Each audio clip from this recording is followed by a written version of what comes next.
If you missed part 1 of this video, then please click on the link on the screen right now or in the description below. If you've seen it, let's continue, shall we?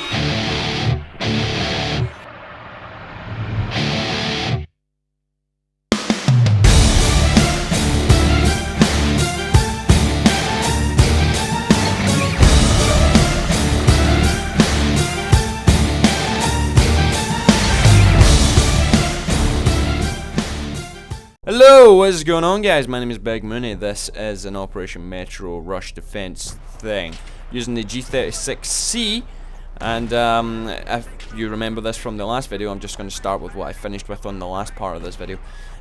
They take the objectives eventually because my team let them. I run forward too early here and seem to fry and melt on the nuclear fallout from those bunker busting bombs or whatever the fuck they were, and yeah, I just sort of die because I ran into the no-go zone a bit early, but whatever. So yeah, my team decided when the other team had a few tickets left to just let them take the remaining objective, and because of that the game got extended by quite a long way, and I wasn't happy with it at the time, so that's why I was like, why would you let them do that? Now I knew why, obviously for points, which the guy replies to me in a second with, but a guy from the enemy team replies with, "Noob, you sir are a prick," right? I hate people that brandish that fucking word about, but you should probably check the scoreboard first before calling me something like that, bitch. Yeah, like I says there, it's not like there's going to be more games after this one now. Oh, so you need to extend this one for as long as possible. Now, obviously, I benefit the most out of the game being extended, of course, because I get like over 90 kills all in on this game, and at the moment, I think I'm at like 40 or around that, about 35 maybe. But I love this little part of the game here. The guys expect me to run to the door, but no! Say goodbye to your cover, bitch! And spray him down there after exploding the wall all around him. People don't tend to take advantage of the destruction mechanics of Battlefield 3.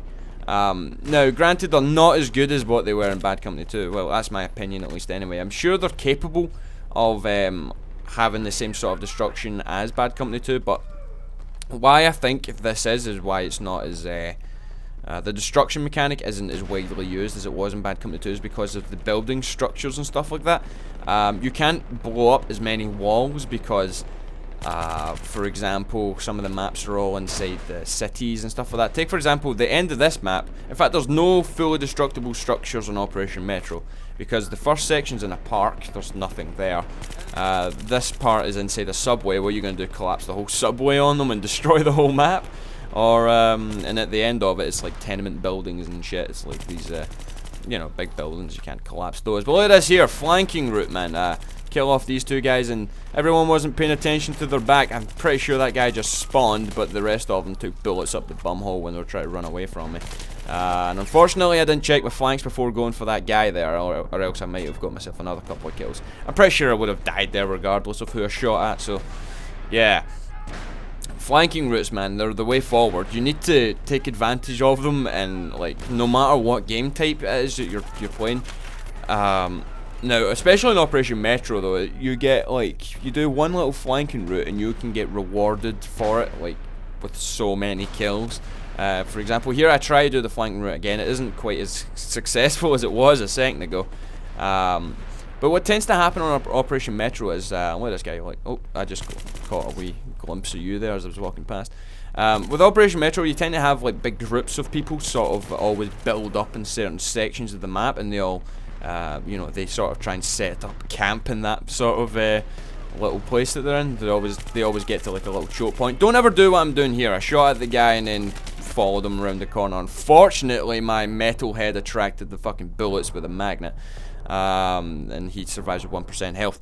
I always die through headshots. I don't know if I've fucking got a magnet head or what, but I always die through headshots. What was I just saying a second ago? Yeah, people always build up little choke points. They always throw down their ammo crates and their medic kits and shit, and they always build up and start firing in one direction. They always focus in one direction. Sometimes, though, you will have the odd straggler in their group that's looking behind them for whatever reason. I've been caught out with that a few times. But if you can try and flank around the enemies and you know, break away from your team, because likely they're going to be doing the same thing. So you've got your 5 guys shooting at their 5 guys. Now, if you take a flanking route all the way around the left, you can come up behind their 5 guys and you get 5 kills, or 4 kills, or whoever's remaining. I don't know. Unfortunately, they started breaking in behind us here. They started using flanking routes to their advantage because, obviously, our team were busy trying to deal with another situation in the map, and they've just took advantage of the emptiness of a certain flank and flanked round, and see they've got one of the objectives there. Now this part of the gameplay is fairly shorter than the other 2 parts. I'm breaking this into 3 different parts because there was 3 different sections. We stopped them. Spoiler! We stopped them in the next section. But they basically breezed through this part pretty easily. I've shortened this down to 6 minutes. I say easily, it probably took them about 10 minutes to get through it, or around that. All because my team were letting them through. At this point I was like, oh, for fuck's sake, you let them through, we had them and now they're going to win. But yeah, we get pretty, we sort them out in the next one. Yeah, I get an unfortunate spawn. I spawn on a teammate, it was my fault, and I get killed by a guy right behind me. If you enjoyed this little video here, then don't forget to hit the like rating below. I'll have the 3rd part of this video up probably tomorrow. It's going to be a bit longer than this one. And yeah, so I'll see you guys next time. Hope you enjoyed.